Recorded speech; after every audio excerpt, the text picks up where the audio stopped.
Jadi siapa yang beda pendapat sama dia, bakalan langsung dieksekusi dengan cara yang sadis, yaitu ditusuk guys. Bahkan tubuh korban sering dijadiin tontonan di depan umum, biar diliatin sama banyak orang. Hai guys, balik lagi sama aku Erwin Kesiwan. Gimana kabar kalian? Semoga baik-baik aja ya guys. Oh ya guys, sebelumnya aku kan pernah ceritain ke kalian tentang Elizabeth Bathory, wanita terkejam yang suka mandi darah. Kali ini aku mau ceritain sosok lain yang gak kalah seram dan sadis dibanding si Ebet ini. Kalian tau nggak sih tentang sosok seram yang jadi inspirasi Dracula? Jadi sebenarnya Dracula itu terinspirasi dari kisah Vlad the Impaler, raja yang terkenal super kejam dengan cara eksekusi yang gila. Siap-siap ya buat masuk ke sejarah yang penuh misteri dan darah. Gimana ceritanya? Di sini aku ceritain. Vlad the Impaler ini lahir dengan nama asli Vlad ketiga atau Vlad Dracula. Dracula sendiri berarti anak Dracul yang merujuk ke nama ayahnya, Vlad kedua yang dijuluki Dracul karena keanggotaan di Ordo Naga. Jadi Ordo Naga itu semacam kelompok buat melindungi kekristenan secara umum. Jadi anggotanya tuh ada yang Katolik, ada juga yang Ortodoks, tergantung tempatnya guys. Nah, Vlad kedua atau ayahnya Vlad the Impaler ini itu penganut Katolik. Tapi karena Rumania juga punya pengaruh Ortodoks yang kuat, jadi bisa dibilang lebih ke Kristenan secara luas gitu guys. Intinya mereka semua berjuang buat jaga iman mereka masing-masing gitu deh. Nah, Dracul itu artinya naga dalam bahasa Rumania. Gelar ini dikasih Vlad kedua karena dia bagian dari Ordo Naga yang melambangin keberanian dan semangat juang. Nah, pas Vlad ketiga dipanggil Dracula, itu berarti anak Dracul. Jadi dia tuh keturunan orang berani dan terhormat gitu guys. Vlad the Impaler ini lahir sekitar tahun 1431 guys. Tanggal pastinya sih nggak jelas, tapi katanya dia lahir di Sigisuara yang sekarang jadi bagian dari Rumania. Vlad the Impaler itu anak kedua dari Vlad II Dracul. Dia punya satu kakak laki-laki yang namanya Mircea dan beberapa saudara lainnya termasuk Radu Selvrumos. Ingat-ingat ya guys nama ini. Mircea, kakaknya Vlad the Impaler itu nggak banyak tercatat dalam sejarah. Dia meninggal sebelum Vlad naik tahta dan nasibnya setelah itu juga agak samar. Ada sih catatan yang bilang dia terlibat dalam konflik politik, tapi detailnya kurang jelas guys. Jadi info tentang dia emang minim. Nah, dari sekian banyak nama julukannya, Vlad ini paling dikenal dengan nama Vlad the Impaler. Dia lebih terkenal karena cara eksekusinya tuh yang brutal dan kisah sejarahnya yang seram. Ya, meskipun Vlad Dracula juga terkenal, terutama karena hubungannya dengan karakter vampir, tapi Vlad the Impaler lebih sering dipakai buat ngebahas sejarah dan kekejamannya. Dalam bahasa Indonesia, Impaler itu artinya penusuk ya guys. Jadi itu nunjukin cara dia yang brutal, yang suka menusuk atau nancepin orang.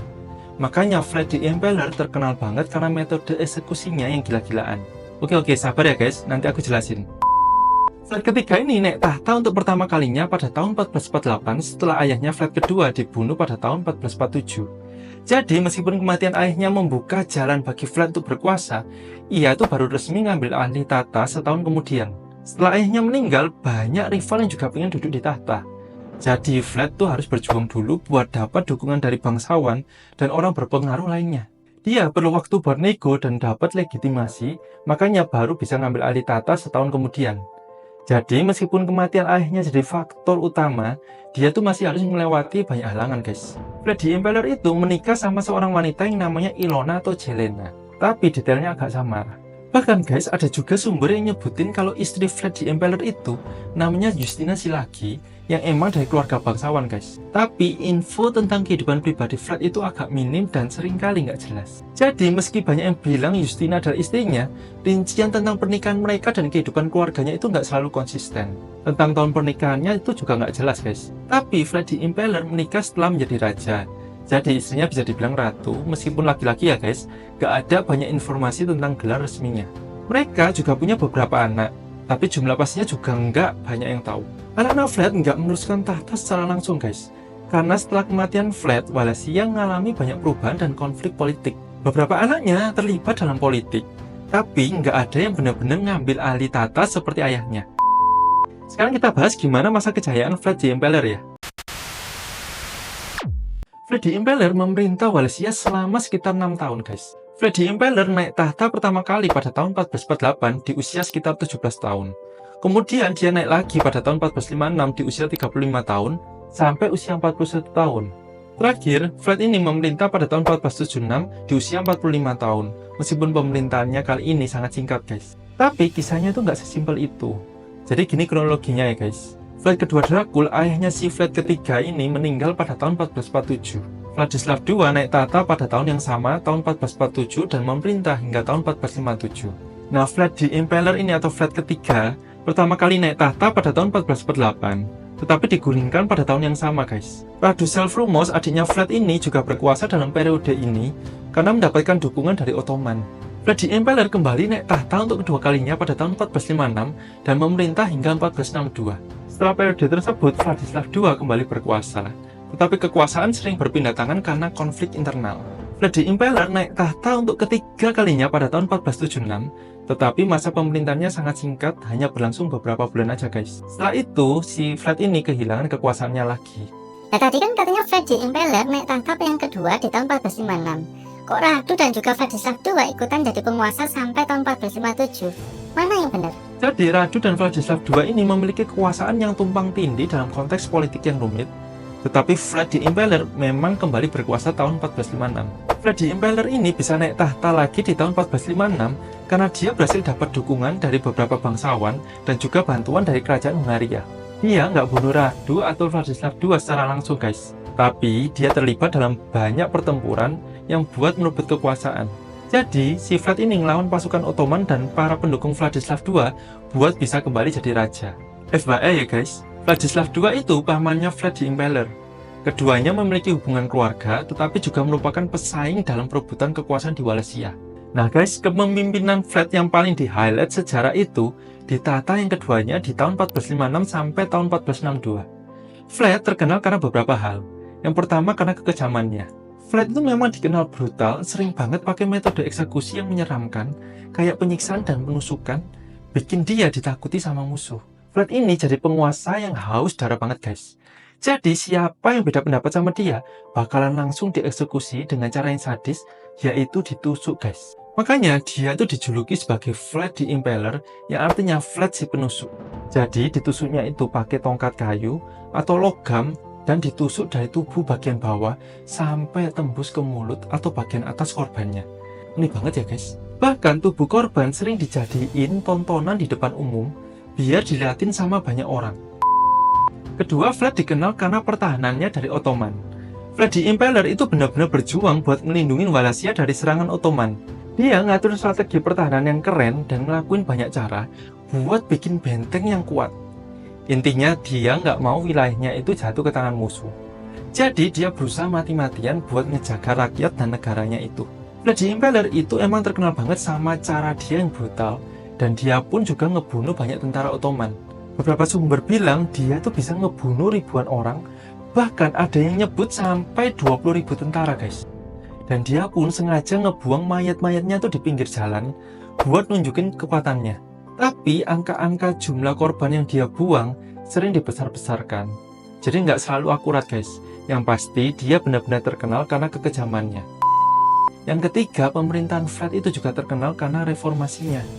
Vlad the Impaler itu bikin reformasi buat ngebangun kekuasaan, kayak memperbaiki sistem pemerintahan biar lebih teratur dan ngurangin korupsi. Dia pengen pejabatnya itu kerja jujur, jadi rakyat bisa lebih percaya sama pemerintah. Intinya dia mau Wallachia itu jadi lebih kuat, guys. Gak kayak negara Konoha ini ya.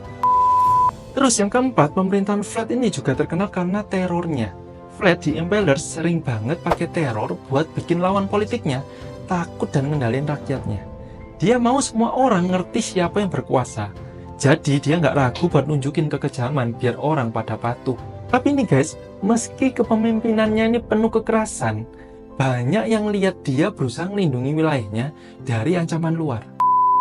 Vlad the Impaler akhirnya kembali turun tahta untuk kedua kalinya karena digulingkan di tahun 1462 karena beberapa alasan. Pertama, dia tuh terus berperang melawan Ottoman yang bikin banyak orang tuh capek dan nggak puas. Yang kedua, dukungan dari bangsawan dan rakyatnya mulai menurun karena dia tuh terlalu brutal, guys. Terus ada juga Vladislav II yang ambil kesempatan buat merebut tahta lagi. Jadi semua faktor itu bikin Vlad terpaksa kehilangan kekuasaan lagi, guys. Setelah Vlad the Impaler turun tahta kedua kali di tahun 1462, yang menggantikannya itu ya pamannya sendiri, Vladislav II. Vladislav II ini udah pernah jadi raja sebelumnya dan ngambil alih tahta lagi setelah Vlad the Impaler digulingkan. Sekarang kita bahas gimana akhir hidup Vlad the Impaler ini ya, guys. Vladislav II itu menguasain tahta lagi setelah Vlad the Impaler turun di tahun 1462 dan dia bertahan sampai tahun 1476. Jadi si pamannya Vlad ini jadi raja sekitar 14 tahun. Terus Vlad the Impaler apa kabar? Jadi setelah Vlad the Impaler ini turun tahta di tahun 1462, dia tuh nggak langsung hilang gitu aja guys. Dia sempat mengungsi dan berusaha nyari dukungan buat balik ke kekuasaannya. Selama Vladislav II jadi raja, Vlad the Impaler lebih sering berada di luar Wallachia, termasuk di Hungaria, sambil nyiapin rencana buat balik lagi. Jadi si Vlad ini terus berusaha walaupun kadang gagal guys. Akhirnya di tahun 1476, Vlad ini berhasil naik tahta lagi untuk yang ketiga kalinya guys. Vlad the Impaler naik tahta ketiga kali karena dia dapat dukungan dari bangsawan. Terus dia memanfaatkan ketidakpuasan rakyat sama penguasa terdahulunya. Dan Vlad ini punya strategi militer yang jitu, serta reputasi yang menakutkan guys. Intinya, si Vlad ini pinter main politik dan militer. Tapi tragisnya, pas si Vlad naik ke tahta ketiga kalinya ini, Vlad hanya mimpin Wallachia sebentar aja guys, cuma sekitar 2 bulan aja. Karena dia dikabarkan terbunuh di medan pertempuran. Si Vlad ini tewas pada tahun 1476 di tengah pertempuran sama pasukan Ottoman. Ada yang bilang si Vlad ini dibunuh oleh tentara Ottoman dengan cara kepalanya dipenggal, terus kepalanya dipamerin di Konstantinopel buat nunjukin kemenangan Ottoman.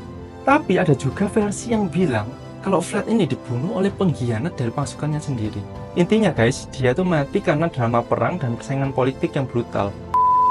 Oh ya guys, Wallachia itu salah satu wilayah yang jadi bagian dari Rumania sekarang, bareng sama Moldavia dan Transilvania.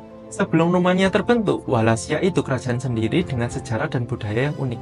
Nah, pas abad ke-19, Wallachia jadi bagian penting dalam menyatuin identitas Rumania.